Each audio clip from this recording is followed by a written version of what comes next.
Amigos y amigas, muy buenas noches. Nos encontramos hoy lunes en El Arriero, en un programa que promete. Tengo dos invitados. Mi primera invitada ya se encuentra en el set y es Roxana Barrantes, economista y directora del Instituto de Estudios Peruanos. Roxana ha escrito una serie de trabajos sobre temas que tienen que ver con infraestructura, economía, desarrollo. Un libro que yo creo que he comentado acá sobre la comparación entre Arequipa y Cajamarca, sobre el cual sería interesante conversar, pero lo haremos de repente en otro momento.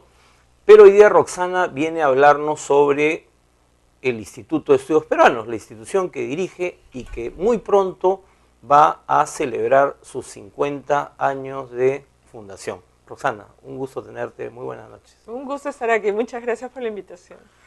Roxana, el IEP cumple 50 años y el IEP, decir 50 años del IEP es decir muchas cosas.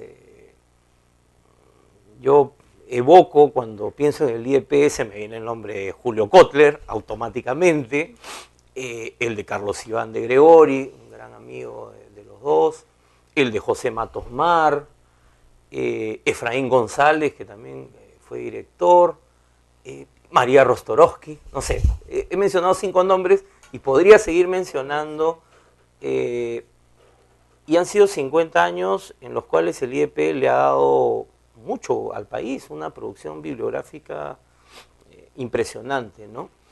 Tú como directora, pero además no solo como directora, tienes una trayectoria también en el instituto, ¿cómo ves, cómo te acercas a esta celebración tan importante para ustedes?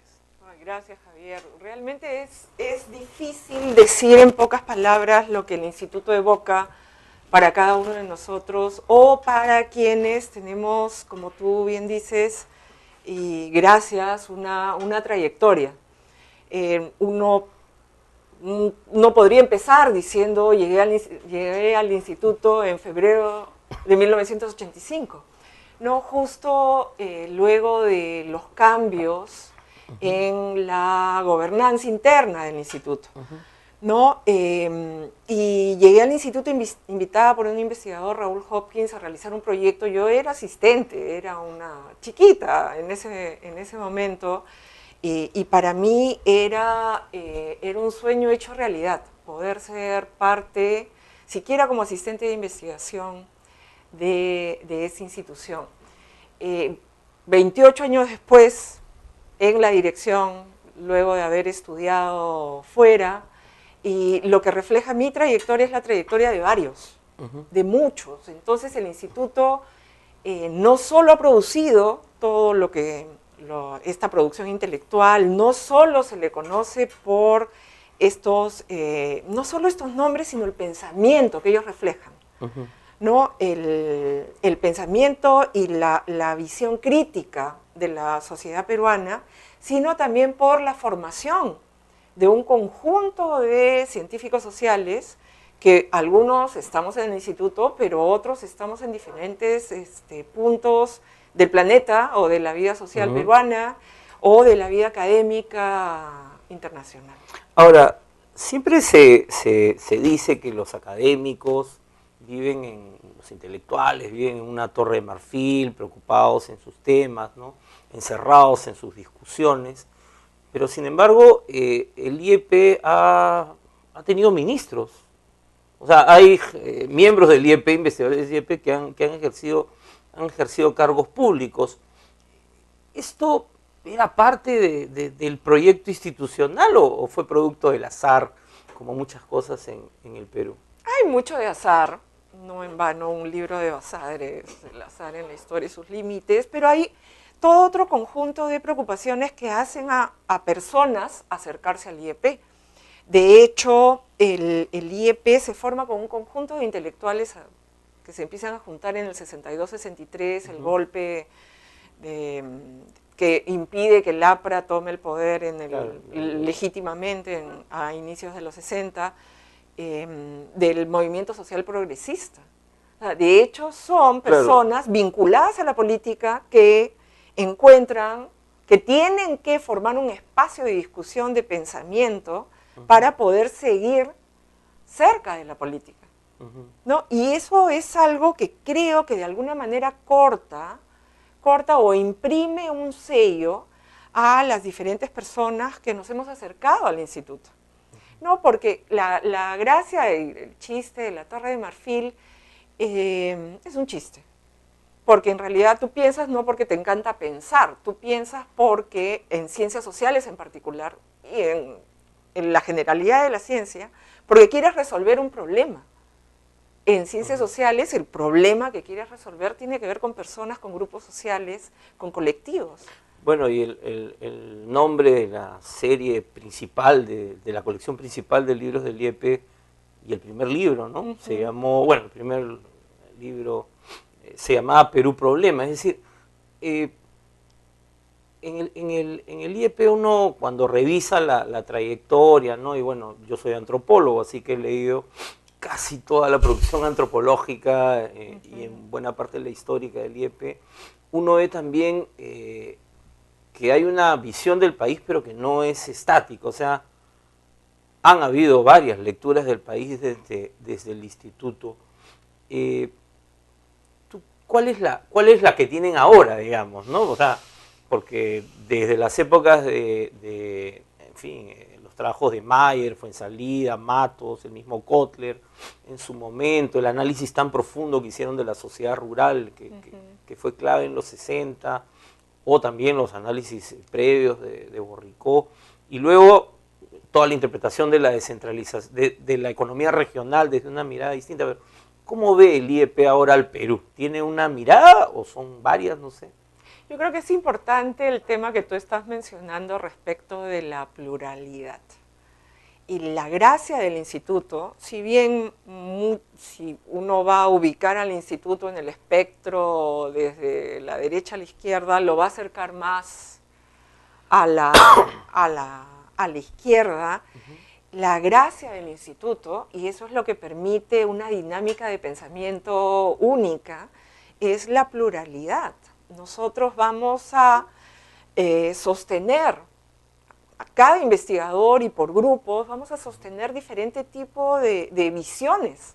Entonces, cuando tú preguntas cuál es la visión que hoy tiene el IEP del Perú, y yo te puedo decir, la visión es compartida, crítica, pero no es que te voy a decir es así o es así. Yo puedo decirte como investigadora del IEP, pero no va a haber tal cosa como la visión del IEP. Y digamos, esto, o sea, uno puede verlo como una riqueza, pero digamos, en términos de la influencia que se puede tener en la opinión pública, no es una limitación. Yo estaba tratando de recordar, no sé, algún pronunciamiento público del IEP, pero no recuerdo mucho. Lo que recuerdo es a sus investigadores opinando, y opinando a veces muy frontalmente, muy críticos a situaciones muy difíciles, ¿no? O sea, estoy pensando en Kotler en el momento del fujimorismo, por ejemplo, ¿no? Pero esto no es una limitación, ¿por qué es mejor? Yo no diría que es una limitación, todo lo contrario. Es precisamente porque dentro del instituto podemos contrastar y discutir sobre diferentes visiones, desde diferentes disciplinas, desde diferentes perspectivas, que las respuestas enriquecen. Y más allá de la respuesta individual y el convencimiento de la propia posición, lo que se ofrecen son visiones contrastadas, que permiten a las personas, que permiten a quienes leen, escuchan, participan y de alguna manera en esa participación son parte del instituto también, formarse una opinión, porque creo que no necesitamos como país tener ni lecciones ni fórmulas. Lo que necesitamos son preguntas y una voluntad y una firmeza en tratar de responderlas mirando la realidad y siendo parte de la realidad.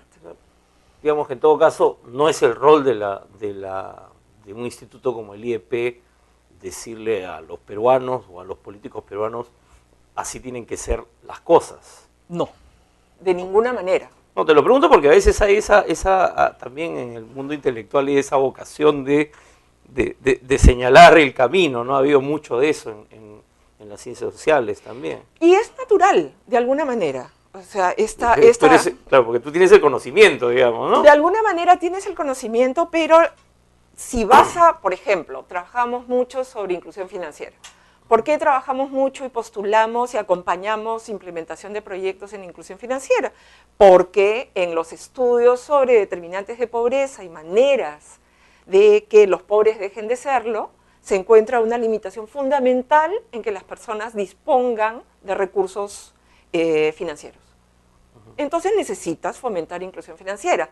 Es en esa medida que tú dices a los formuladores de política, tienes que trabajar inclusión financiera, pero no es que le dices hazlo así, hazlo así, esta es la receta. Puedes reflexionar sobre mejores prácticas. Puedes decir, oye, en estas comunidades esto ha servido, con esta gran encuesta esto muestra que es útil. Pero receta en el sentido de cómo preparar una torta de chocolate, bien difícil. No es la tarea, digamos. No me parece. A pesar de que ustedes tienen varios proyectos, varias intervenciones ahora que son bastante aplicadas. Eso es un tema muy interesante. Por ejemplo, en educación, yo sé que tienen varias iniciativas, pero entonces, ¿cómo es la interacción ahí con los gestores? Eso es bien interesante, porque no es una dinámica de, hey, vamos a intervenir tal cosa, sino es fruto de la experiencia de conocimiento, de investigación, de investigadoras que se les busca para diseñar una manera de mejorar la comprensión lectora. El proyecto Leer es Estar Adelante, que es uno de los más, de los que tienen mayor impacto. Ese trabajo de investigación da lugar a la intervención, ¿no? Y en la intervención también se recogen aprendizajes. Y las investigadoras reflexionan, forman capacidades y tienen una presencia que va más allá de la Torre de Marfil, entre comillas. Que es probable que, digamos, lo que se planteó en un inicio no sea lo que... Exacto. Lo que al final se desarrolla o la misma realidad muestra, ¿no? Exacto, es lo que se denomina investigación-acción. O sea, es en la acción, es en la intervención. Quiero que los niños entiendan lo que leen. Tú partes con unas premisas sobre la base de tu investigación, ¿no? Y vas perfeccionando la intervención para que los niños mejoren y quizá esa experiencia pueda servir en otras escuelas, en otros entornos. Roxana, tenemos que hacer una brevísima pausa. Amigos y amigas, volvemos en un instante con Roxana Barrantes, directora del Instituto de Estudios Peruanos. Amigos y amigas, estamos en El Arriero conversando con Roxana Barrantes sobre una institución que yo creo que ha sido importantísima para las ciencias sociales en el Perú, el Instituto de Estudios Peruanos. Y el Instituto de Estudios Peruanos ha organizado un seminario que se va a realizar en los días jueves y viernes, y el título es El Instituto de Estudios Peruanos y las Ciencias Sociales en el Perú, una reflexión crítica. ¿De qué se trata el seminario, Roxana? ¿A qué apunta? En esta primera actividad celebratoria de los 50 años del IEP, lo que hemos querido es hacer un balance de lo que el instituto ha contribuido en las ciencias sociales. Y esta decisión ha sido complicada porque debido a la naturaleza multidisciplinaria del instituto hay algunas disciplinas que se han quedado fuera de este balance en esta oportunidad. Entonces, claro, uno de los temas que... Tenemos son cinco temas, cinco mesas. Nada más. ¿No? Una alrededor, la primera que lanza el seminario son los temas de lo rural y lo urbano, ¿no? Precisamente tú recordabas los trabajos que ha hecho el instituto sobre desarrollo rural, área rural, cambios en la comunidad campesina, etcétera. Entonces, estamos recogiendo ese tema como primer tema. Los balances han sido hechos por Jürgen Golte, que es un antropólogo muy conocido y bastante respetado en el medio, Marisabel Remí, muy conocida en este programa además. del Arriero, ¿no? Y hemos sacado además un documento de trabajo pasando su entrevista, y de Patricia Ames, que es especialista en educación.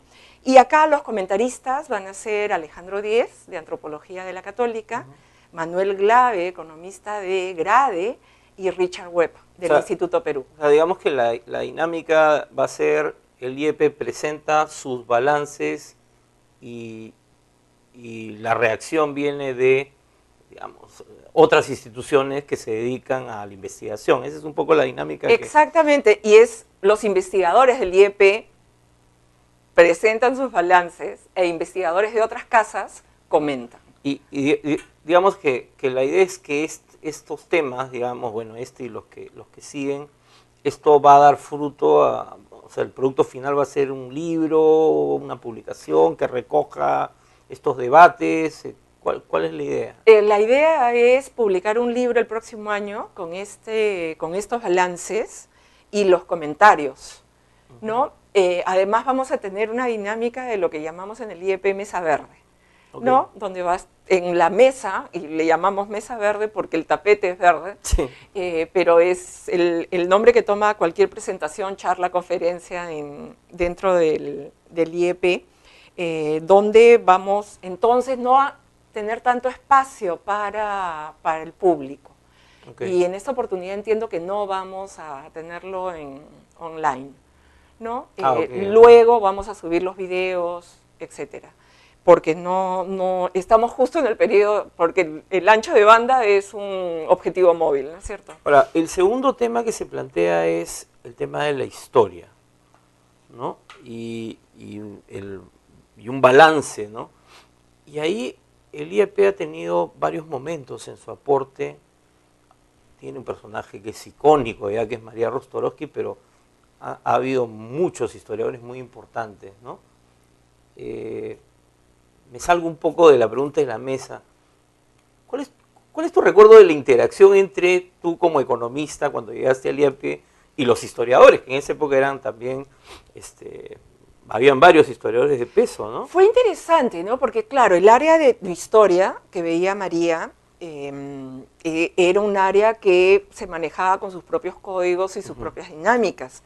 Lo cierto es que el área de historia, en el momento que yo voy al instituto, estaba liderada por Heraclio Bonilla, quien de hecho había sido mi profesor de historia económica como estudiante de economía en la Católica. Claro.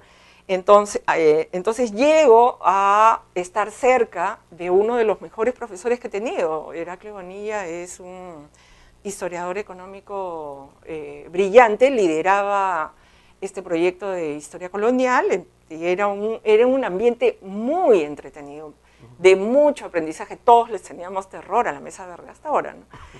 Porque el nivel del debate era realmente alto, y no es que teníamos miedo, o te va a gustar, no te va a gustar, que te voy a preguntar. Se preguntaban muy directamente. El trabajo del balance de historia lo va a hacer Marcos Cueto. Marcos ha sido nuestro anterior director. Claro. Los comentaristas son Carmen Maqueo, José de la Puente y Tony Zapata. Que él sí es de la casa, ¿no? Él es de la casa. Tiene doble... doble gorro. Doble gorro. O un gorro de dos colores. Ahora, sin embargo, en los últimos años yo lo que he visto es que más que investigación histórica, lo que hay es, que a mí me parece un aporte importante, pero lo que hay es bastantes traducciones de textos a los cuales, en fin, el lector peruano que no lee en inglés no accedería, ¿no? Esto, digamos, esto fue producto se dijo en un momento, bueno, vamos a ir por acá, o se acabaron los fondos. ¿Cómo es un poco este tema? Porque hay un momento en que, y después tienen esta colección con el BCR, ¿no? Que a mí me parece fascinante, ¿no? No sé, ¿puedes contar un poquito de...? Sí, en algún punto en el IEP, yo no estaba en ese momento, yo estaba estudiando, pero se encuentra, se evalúa, creo que fue la dirección de Cecilia Blondet, que estuvo 6 años en la dirección del IEP, además en un momento crítico.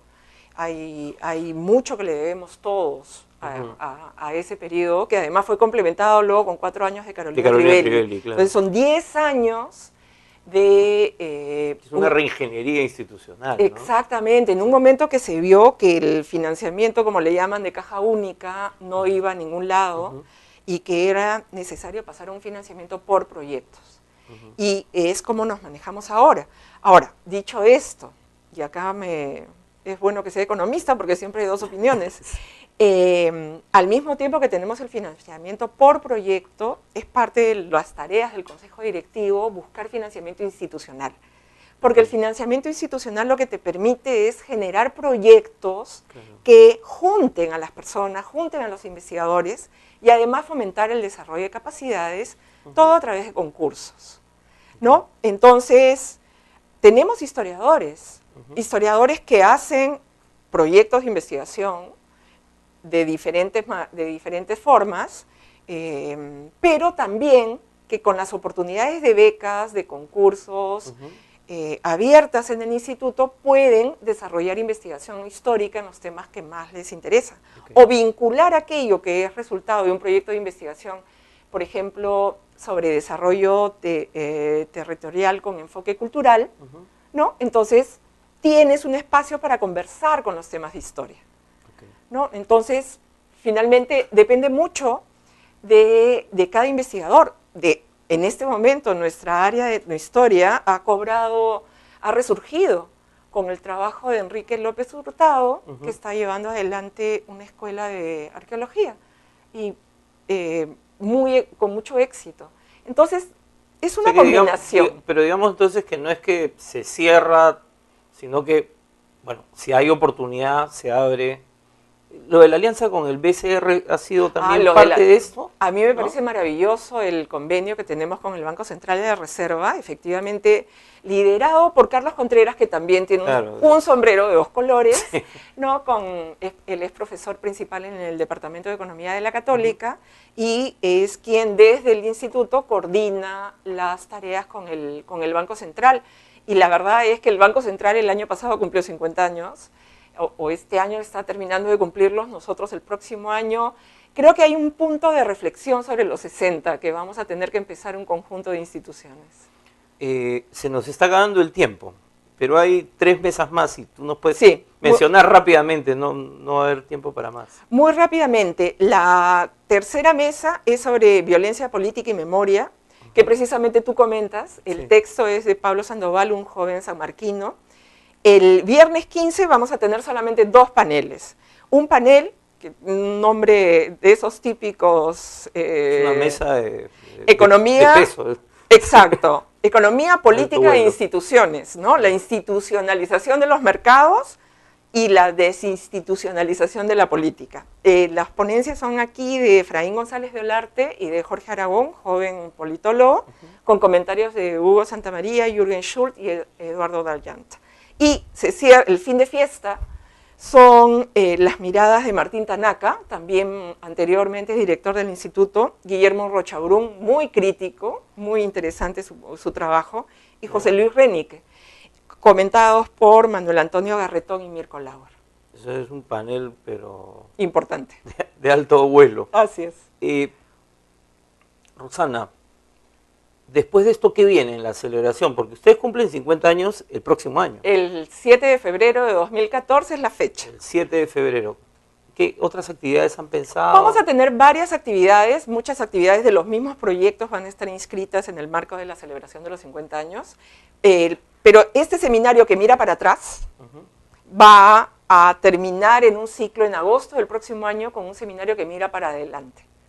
Mira para adelante en cuanto a reflexión de la vida académica, pero en 2 temas muy concretos. Uno, cómo vamos a recibir el bicentenario de la independencia del Perú. Ese es un tema que queremos trabajar. Y el otro tema que estamos ya comenzando a trabajar como programa institucional es el tema de los retos que nos plantea hacer una economía clasificada como de ingreso medio alto, ¿no? Donde ahora el gran tema de discusión es qué realidad social es la que te está mostrando esta mayoría de la denominada clase media. Claro, esta clase media emergente, que las definiciones son todavía muy gaseosas y que ojalá que el IEP pueda contribuir a ayudarnos a terminar de entender bien estos cambios. En eso estamos. Roxana, muchísimas gracias. vamos a estar en el seminario. Y amigos y amigas, nos vamos a una pausa y volvemos.